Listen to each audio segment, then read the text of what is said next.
O contexto é o seguinte, a dona Globo achou que era uma boa ideia levar o ministro Rui Costa, que como todos sabem, é do PT da Bahia, no intuito de colocá-lo contra a parede e validar aquele PowerPoint fajuto. Porém não deu certo não, meus amigos, porque o homem chegou com os 2 pés no peito jogando o ex-presidente do BC e atual chefe do Banco da Globo Campos Neto no olho do furacão, e ainda derreteu a emissora no deboche por ter patrocinado o evento do Vorcaro tempos atrás. Assista esse show até o final e lave sua alma. Espia.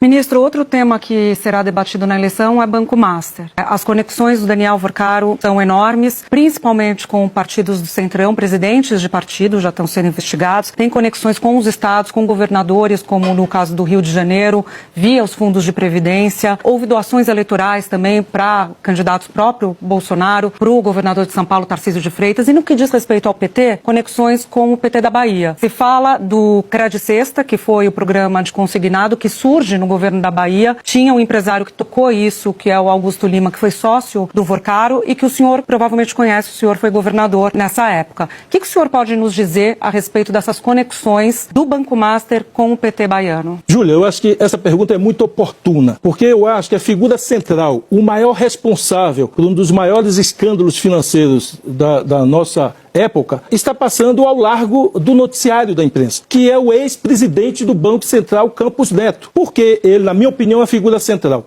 Em fevereiro de 2019, Campos Neto Vorcaro não era banqueiro. Ele entrou com pedido para se tornar banqueiro, para comprar o banco. E o Banco Central, com centenas de páginas em um relatório, negou. Disse, você não tem capacidade econômica financeira de ser banqueiro. Está negado o pedido. Em outubro, ou seja, poucos meses depois, assume Campos Neto, muda-se 1 ou 2 diretores na diretoria do Banco Central e o relatório muda da água para o vinho. O relatório que dizia que ele não tinha nenhuma capacidade financeira de ser banqueiro, muda e Campos Neto, na presidência de Campos Neto, autoriza ele comprar o banco. Então, ou seja, alguém que assumiu a presidência do banco mudou, junto com sua diretoria, um relatório de poucos meses antes, dizendo que aquela pessoa não tinha capacidade nenhuma financeira de virar banqueiro. A partir daí, ele dobrou o tamanho do banco a cada ano. Foi dobrando de 20 para 21, de 21 para 22, tudo isso na gestão de Campos Neto, comprando um banco atrás do outro. E, apesar dos indícios internos do banco, ele foi superando todos. E entra Gabriel Galípolo, indicado por quem? Por Lula, que olhando aquilo diz, aqui tem problema. Monta uma auditoria específica e descobre tudo isso que a imprensa está divulgando. Com relação à venda da rede de supermercado da Bahia, eu não sei se você sabia, mas Antônio Carlos Magalhães, na época que foi governador,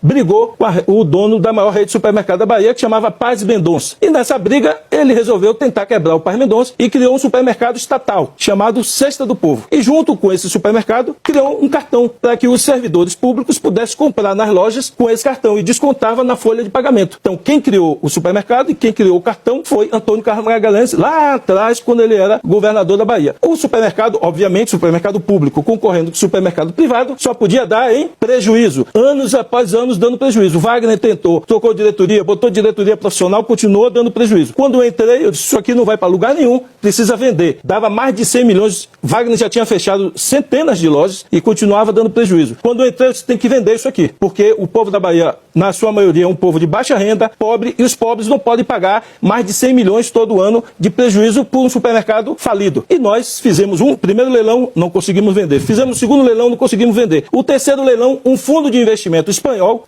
articulado na época por Augusto Lima, comprou. Não foi Augusto Lima que comprou, foi um fundo de investimento espanhol, do qual ele não era majoritário, comprou o supermercado com mais de 100 lojas e levou junto o cartão, que era o único valor que tinha naquilo, com a obrigação de manter algumas lojas funcionando por no mínimo 5 anos. Daí em diante, o que ele fez não é problema meu.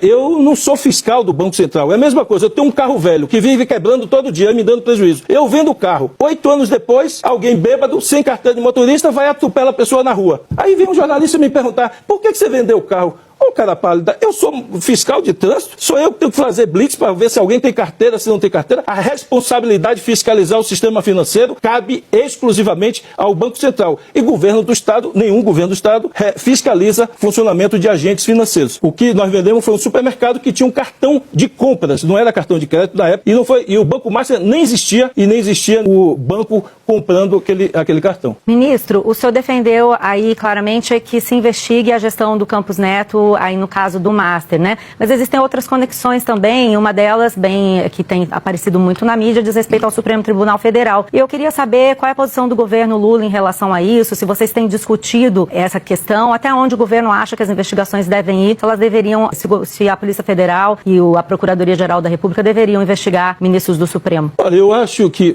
é evidente que as investigações é que vão mostrar todo o cenário para a imprensa e para a população. O que até aqui, na minha opinião, está claro o responsável central por essa pessoa ter virado banqueiro chama-se Campos Neto e sua diretoria do Banco Central, que, por sinal, 2 diretores estão de tornozeleira por ordem judicial, porque ficou comprovado que eles estavam recebendo vantagens indevidas em não fiscalizar o banco. E me parece que a imprensa também, já vi várias matérias sobre isso, o que eles foram buscando é fazer contratos com políticos, com advogados, eventualmente com pessoas próximas a juízes, para se blindar. E é evidente que muitos desses contratos poderiam ser, eventualmente, contratos preventivos, que ele fazia até patrocinando. Ele patrocinou muitos programas jornalísticos, de jornais, de blogs, de TVs. Ele saía numa gastança de patrocinar muita coisa, porque ele queria ter uma teia de blindagem. E não necessariamente coisas que ele patrocinou. Se ele patrocinou um programa de televisão, se ele patrocinou algum evento, alguma palestra, não necessariamente alguém que está sendo patrocinado tinha algum conluio com ele nesses crimes que ele cometeu. Agora,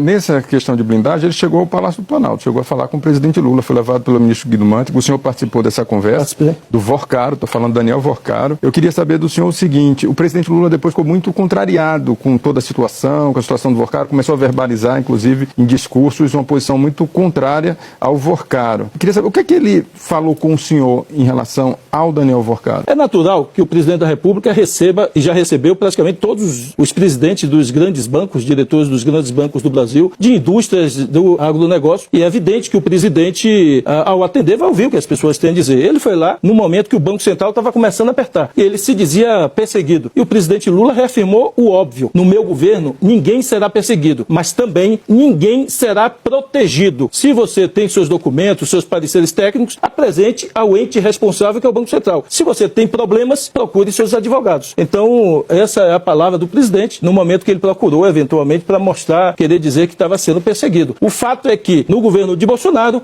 na gestão de Campos Neto, ele teve todo o crescimento e toda a condição de se tornar banqueiro, e no governo do presidente Lula, a fiscalização apertou e o banco foi liquidado.